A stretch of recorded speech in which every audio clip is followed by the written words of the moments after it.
The White House announced that they will. Yes, they did. They announced they will no longer defend the Defense of Marriage Act. Exactly what does that mean for people on either side of the Proposition 8 issue in this state? Carrie Berglund with the story. The day same-sex marriages were legal in California, West Hollywood turned into a near citywide wedding chapel.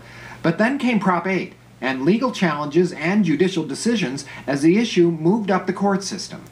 But now the President and the Attorney General's announcement that they would not defend the Defense of Marriage Act, which defines marriage as only between a man and a woman, has moved the conversation back to the national level. I can't say if it's good, I can't say if it's bad, but apparently they're still going to uphold the laws of it. So it's kind of like, what's the point?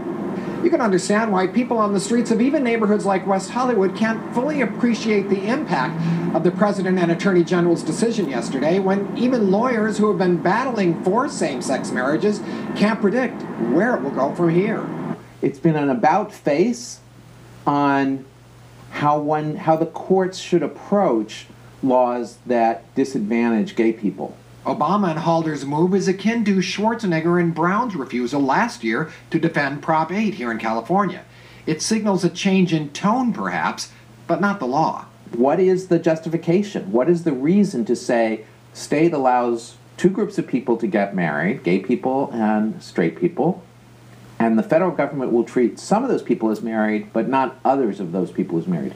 What legitimate government purpose is served by that? Meanwhile, in Pasadena, at All Saints Church, where the religious and legal questions converge, where same-sex blessings are performed as well as straight wedding ceremonies, this church has decided not to sign any civil marriage contracts until and unless they can do it for all couples.